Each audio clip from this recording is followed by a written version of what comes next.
क्या है आध्यात्म? दर्शन, चिंतन धारा, विद्या या संस्कृति की परंपरागत विरासत।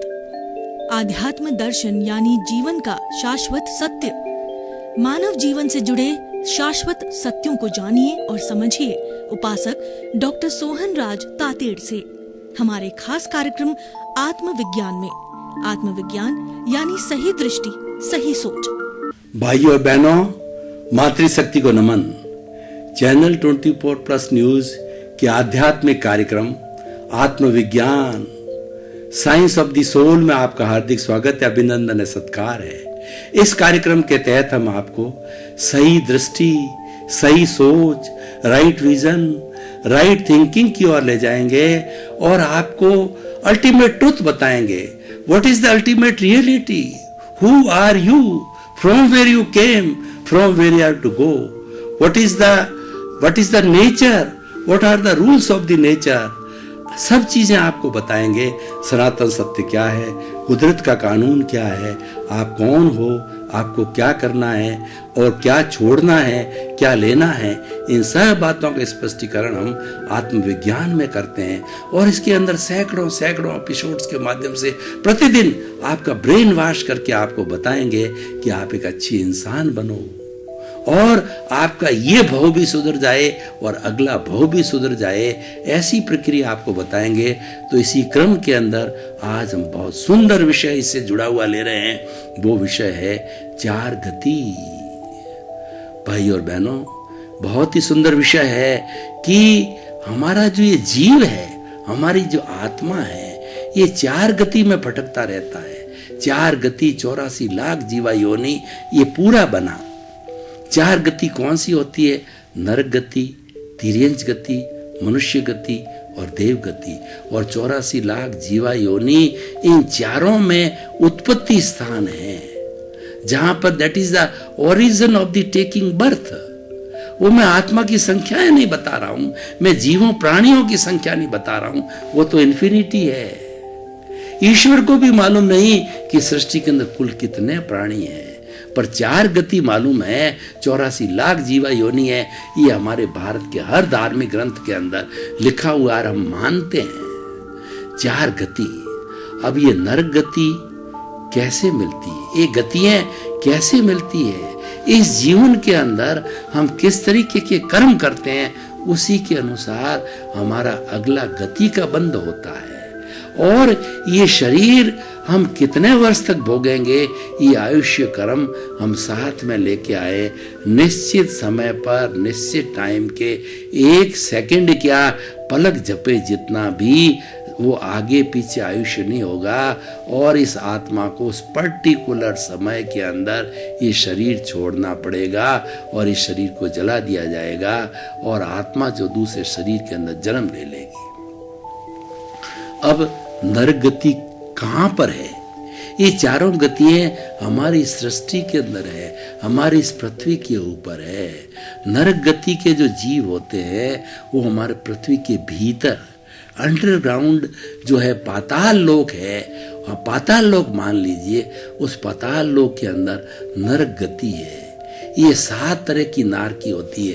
पहली नारकी, दूसरी नारकी, तीसरी नारकी, चौथी। और ये सारे अलग अलग जो कुकर्म किए होते हैं उनके लिए अलग अलग, पहली गति वाले, पहली नरक वाले कम कुकर्म वाले, पर है सारे कुकर्मी। और 7वीं नरक वाले तो अत्यंत भयंकर कुकर्मी होते हैं, भयंकर कुकर्मी। और 7वीं पहली नारकी के अंदर कम ठंड होती है, वहाँ प्रकाश भी है। दूसरी तीसरी तक जो प्रकाश भी, और तीसरी नारकी तक हमारे मित्र जो कोई भी देवगण होते हैं, वो जीव के मित्र गण आते हैं, वो उनके साथ के अंदर उनके, क्योंकि ये सारा कुकर्म किए होते हैं और कुकर्म ही भोगना होता है, तो ऐसे देव भी होते हैं जो आपस में भैंसों की तरह लड़ाते हैं, एक दूसरे का रक्त चूसता है, दूसरे को काटता। 24 घंटे हम कहते हैं ये यार नारकी का जीवन है। नारकी का जीवन में क्या होती है? कलह होती है, एक दूसरे से लड़ाई करता है, झगड़ा करता है, प्रेम का नाम तक नहीं होता है। तो 7वीं ही नारकी में कलह चलती है। ज्यों-ज्यों नारकी की संख्या एक से दूसरे से बढ़ती, इंटेंसिटी ऑफ द कलह, इंटेंसिटी ऑफ द झगड़ा वो बढ़ता जाता है। और इन सातों नारकियों में धीरे धीरे जो नीची नारकी है, सातवीं नारकी को अगर पकड़ूं तो इसमें रत्न, शर्करा, बालू का पंग, धूप, तमो, तमा, अद्दो, विस्तृता, 7 अलग अलग नाम हैं। तो सातवीं नारकी के अंदर तो बिल्कुल प्रकाश नहीं होता, अंधेरा ही अंधेरा होता है और सर्दी इतनी पड़ती है कि आदमी सहन नहीं करते, -50 डिग्री। और नारकियों के अंदर गर्मी इतनी पड़ती है कि -100 +100 डिग्री सेंटीग्रेड, पानी उबलता जैसा इतनी गर्मी पड़ती है। यानी ये सब दुख ही दुख है। नारकी का अर्थ होता है दुख। अब व्यक्ति नरक गति में कैसे जाता है, वो कौन से कर्म करता है। मान लीजिए हम अभी मनुष्य है तो मनुष्य ही नारकी के अंदर जाता है। दूसरे प्राणी तो बेचारे सामान्य हैं, दूसरे जैसे पेड़ है, पौधे हैं, ये पशु है, पक्षी है, एक इंद्रिय, द्विंद्रिय, त्रिंद्रिय, चतुरिंद्रिय है, ये बेचारे तो क्या क्या नॉर्मल है। कोई भी जो जैसे डाकू होता है, डाकू एक तो बड़ा डाकू होता है जो करोड़ों अरबों के डाके डालता है, और एक बेचारा पॉकेट मार होता है, छोटी छोटी डकैती करता है और वो किसी के छोटे रुपए लेता है, छोटी छोटी चोरियां करता है। बड़ी चोरी करने वाला है बड़ा डाकू होता है। उसी तरह सातवीं नारकी वाला बड़ा बोरो, और ये मनुष्य करता है। नारकी के अंदर केवल मनुष्य जीव जाता है, क्योंकि मनुष्य अपनी बुद्धि का सदुपयोग करे स्वर्ग में जाता है और बहुत ज्यादा अपने अस्तित्व की जानकारी करे, सज्जन बन जाता है, साधु बन जाता है। तो वो अभी तो हमारा यहाँ पर भरत क्षेत्र है, उस भरत इस पृथ्वी के ऊपर तो जो है अभी मोक्ष बंद है, लेकिन फिर भी महाविद्य क्षेत्र के अंदर मोक्ष जो है 24 आवर्स हर समय जो है खुला रहता है, या पर्टिकुलर समय बंद हो जाता है। पर्टिकुलर अलग है, आर्य का है, वो हम उस गहराई में नहीं जाएंगे। लेकिन कोई भी ऐसा जीव है जो मुक्त होना जाता है, महाविद्य क्षेत्र के अंदर सिमंदर स्वामी तीर्थंकर विराजमान है, उनके चरणों में जाकर के और वापस वहाँ सब मनुष्य जन्म लेते हैं और आराधना करके और वो मुक्ति की ओर जाता है। वहाँ मुक्ति खुली है। तो मैं बात बता रहा था नरक जीवन की। नरक पृथ्वी के भीतर है, पाताल लोक में 7 नारकी है। नारकियों का जीवन बहुत दुरूह है और इसमें जन्म लेने वाले जो जीव होते हैं, सभी नारकीय का जो शरीर होता है मोम की तरह होता है, कपूर की तरह होता है, वक्रीय शरीर कहलाता है। वो विस्फोट हो गया, खत्म हो गया, वो जलता नहीं है और तुरंत पैदा हो गया। माँ के पेट के अंदर उसको उल्टा 9 महीने नहीं लटकना है, जैसा औदारिक शरीर हमारा होता है, या चतुरिंद्रिय, द्विंद्रिय, त्रिंद्रिय, सब जीवों का जो है वो कीड़े मकोड़े जितने भी जीव होते हैं वो हमारे सब त्रश जो जैसे नरक गति, तिर्यंच गति, दोनों का जो नहीं नरक गति और देव गति के जीव है, उनका जो वक्रीय शरीर होता है तुरंत बड़ा हो जाता है और बिना माँ बाप के जन्म ले लेते हैं और जन्म लेते ही 16 साल के हो जाते हैं। उनका शरीर कपूर की तरह तुरंत बन जाता है। उसके अंदर जिस तरीके हमारे के अंदर जो है मांस होता है, मद्दा होता है और हमारे ब्लड होता है, वो नहीं होता उनके। प्योरली वैक्री शरीर कपूर जैसा होता है। फट जन्मा और फट उड़ा, उड़ते खत्म, कोई जलता नहीं है, जलाने नहीं पर तुरंत खत्म हो जाता है, विस्फोट होते ही खत्म। वो तो इस तरीके से ये 2 गति हो गई। तो हम नरक की बात करें, नरक में कौन जाता है? देखिए, जो पंचेंद्रिय की वध करता है, 5 इंद्रिय वाले भैंसे हैं, मुर्गे हैं, बकरा है, या 5 इंद्रिय जिनको विकसित इंद्रियां हैं, विकसित बुद्धि हो जाती, मनुष्य है, इन सब की हिंसा करने वाला, इनको मारने वाला, ये स्लॉटर हाउस वाले, ये कसाई जीव है, ये गोली से मारने वाले, ये आतंकवादी है। ये जो पंचेंद्रिय जीवों की वध करने वाला, बहुत उच्च स्तर की हिंसा करने वाला जो है वो नारकी में जाता है। सामान्य व्यक्ति छोटे मोटे कीड़े मकोड़ों का मार भी दिया, उसके प्रति फिर प्रायश्चित भी कर लिया, ये सामान्य करने वाले नरक में नहीं जाते हैं। ये बहुत बड़ा जो हिंसा करने वाला होता है, पंचेंद्रिय तक की एक झटके के अंदर बकरे को मार दिया, एक झटके के अंदर जो है उसने जो है वो मुर्गे को मार दिया। मैं किसी की निंदा नहीं करता हूँ कि ये मांसाहारी होते हैं, मांस खाते ही कहते हैं, हमारी निंदा करते हैं। भाई जैसा करोगे वैसा भरोगे। हम तो किसी व्यक्ति की बात नहीं करते, किसी धर्म की बात नहीं करते, किसी एक्टिविटी बात नहीं करते। हम तो सच्चाई को बताते हैं, और सच्चाई जो है हमारे धार्मिक ग्रंथों में है। आप ग्रंथ से सब देख सकते हो। ग्रंथों से हम बात करते हैं, प्रामाणिक बात करते हैं। पंचेंद्रिय वध करने वाला है वो नारकी के अंदर जाता है। स्लॉटर हाउस चलाने वाले वगैरह ये सब नारकीय जीव होते हैं। और बहुत बड़ा पाप करने वाला, जैसे कि गांव जला दिया, हजारों लोगों की निंदा कर दी, हजारों लोगों की हिंसा कर दी, उसके बाद के अंदर गोली चला दी और एक गोली के अंदर सैकड़ों आदमी मर गए। ये सब बड़ी बड़ी हिंसा करने वाले नारकीय जीव होते हैं। और वो जब उस पर्टिकुलर समय में नारकी का आयुष्य बनता है, जो नारकी में जाता है, और नारकी का बड़ा भोग लंबा होता है, कम से कम 10,000 वर्ष होता है, और असंख्य तो 33 करोड़ सागरोपम जितना उसका बहुत बड़ा लंबा होता है। 10,000 वर्ष मिनिमम जीता है वो।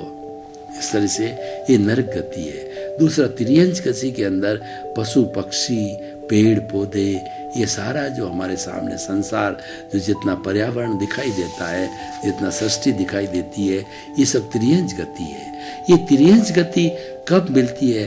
झूठा माप तोल, झूठ कपट, धोखाधड़ी, किसी को कहा कुछ करा कुछ, देना 100 किलो तोल के लिए 90 किलो कपड़ा देना है, आपका जो 50 मीटर दे दिया 40 मीटर, बताया कि इसका इतना अर्ज है और इतनी लंबाई है। मतलब कूट माप तोल, झूठ कपट जितना भी है, ये जो माया है, ये माया करने वाला तिर्यंच गति के अंदर जाता है।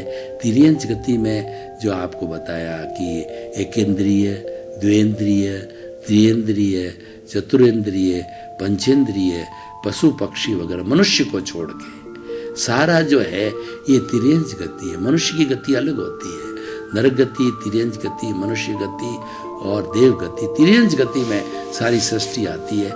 मनुष्य की गति अलग है, देवता की अलग है और नारकी की अलग है। तिर्यंच गति का कोश है वो बहुत बड़ा है, और ये इस गति के अंदर अपने अपने कर्मों का भोग करने के लिए आता है। पेड़ बनता है, पौधा बनता है, उसको सर्दी का, गर्मी का, और जो पशु है, पक्षी है, इनको सर्दी गर्मी बहुत सहन करनी पड़ती है, क्योंकि उन्होंने ऐसा ही कूट माप तोल किया। इस कारण से उसको गति मिलती है, और उस गति में पैदा होकर अपना भोग करते हैं। इनका आयुष्य बहुत कम भी होता है, अधिक भी होता है, लेकिन बहुत ज़्यादा नहीं होता है। कुछ तो ऐसे कीड़े मकोड़े होते हैं कि 1 मिनट में कई बार जन्म ले लेते हैं। और पेड़ पौधों की बहुत ज़्यादा मतलब उम्र नहीं होती, इनकी उम्र ज़्यादा नहीं होती है।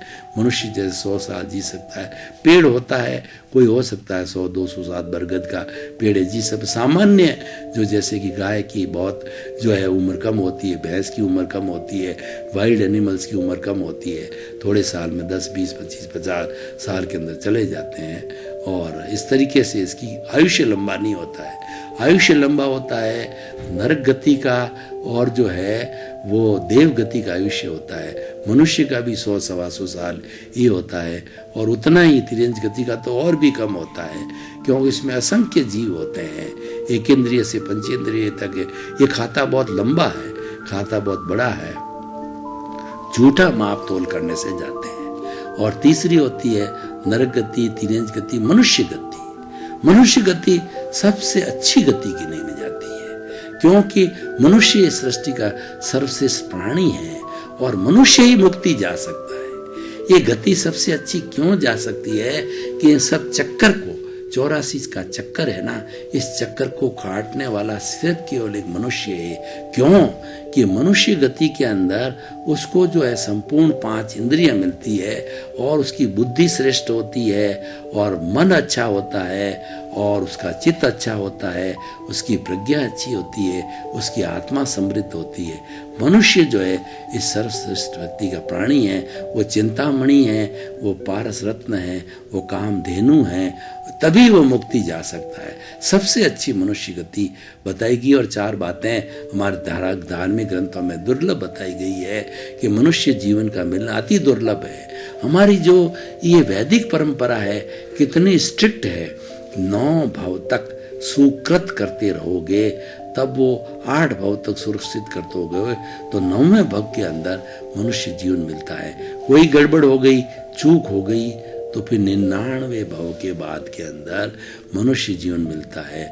और वो भी आपने सुकृत नहीं किए, ढंग से अगर नहीं किया तो 999 भव के बाद में मनुष्य मिलता है। क्योंकि मुक्ति जाने वाला मनुष्य ही होता है, अच्छे कार्य करने वाला मनुष्य ही होता है। तो इसीलिए इतना बड़ा ये भव दुर्लभ है। 4 बातें दुर्लभ है। मनुष्य जीवन का मिलना बहुत दुर्लभ है। मनुष्य जीवन के बाद के अंदर ईश्वर की भक्ति करने का चांस मिलना, ईश्वर के दर्शन होना, ईश्वर की बात सुनाने वाला, मंदिर जाने का ऐसा चांस मिलना, ये हरेक को नहीं मिलता। मनुष्य बहुत से हैं पर ईश्वर प्रणिधान का चांस बहुत कम लोगों को मिलता है। और तीसरा, ईश्वर में श्रद्धा होना, स्वयं में श्रद्धा होना, अपने स्वरूप की श्रद्धा होना, धर्म में श्रद्धा होना, ये बहुत बड़ी बात है। और चौथी है उसको आत्मसात करना। अब आपने ये तो जान लिया कि मैं जो है वो ज्ञाता दृष्टा हूँ, मैं जानने वाला हूँ, मैं देखने वाला हूँ, मैं अनंत ज्ञान वाला हूँ, मैं अनंत दर्शन वाला हूँ, मैं अनंत शक्ति वाला हूँ, मैं अनंत सुख का जान तो लिया लेकिन उसको आत्मसात नहीं किया, उसको अपने मज्जा तक नहीं गया जब फैलाया उसको, तो वो आत्मसात नहीं होने से उसको अनुभव में नहीं लाए।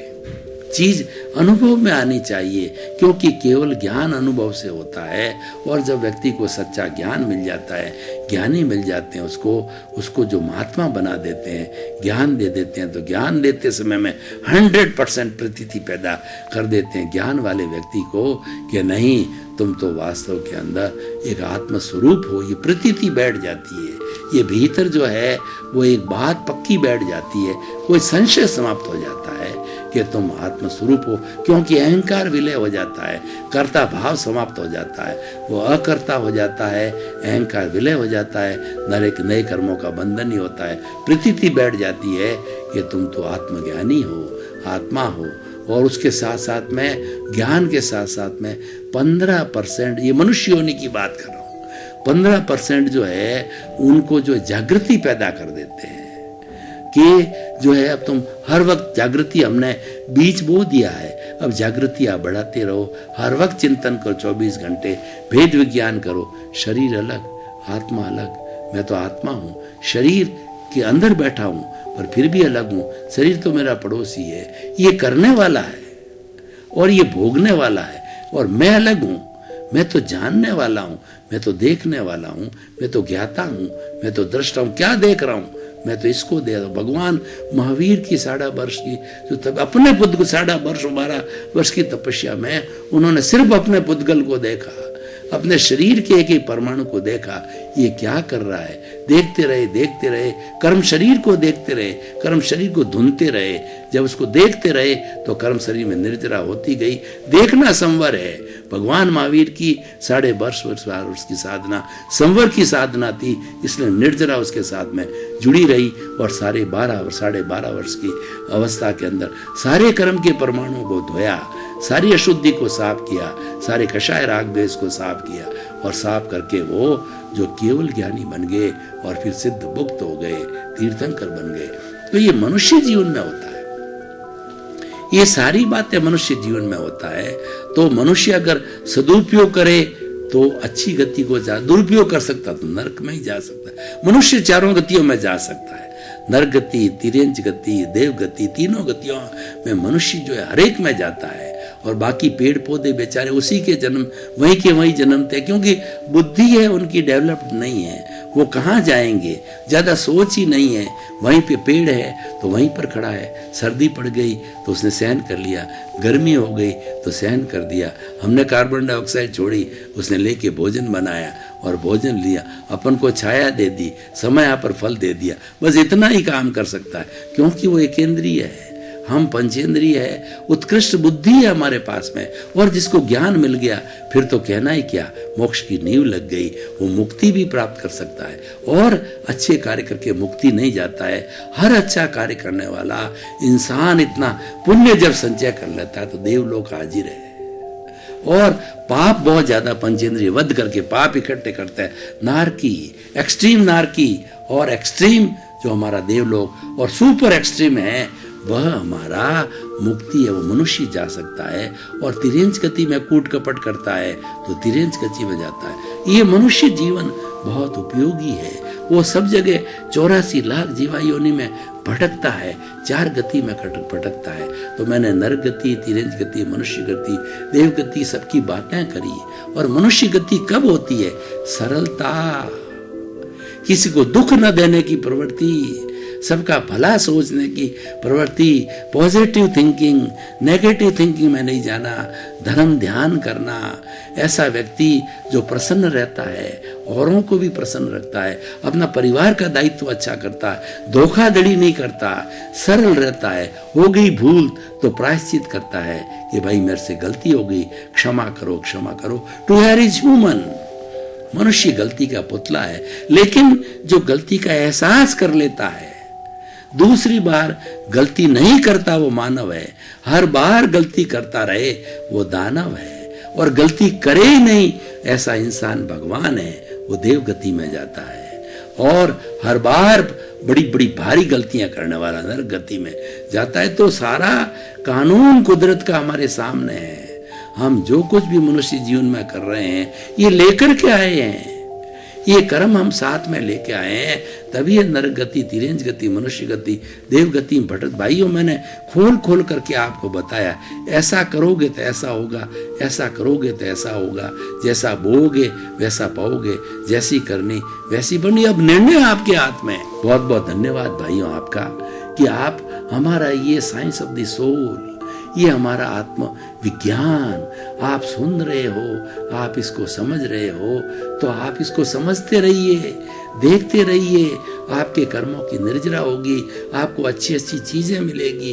और जितना आपका मनुष्य जीवन चला गया, शेष जीवन को धन्य कर सकते हो, शॉर्ट पीरियड में बहुत बड़ा काम कर सकते हो। इसीलिए आपको आत्मविज्ञान, सही दृष्टि, सही सोच, right vision, right thinking, the science of the soul आपको दिया गया है।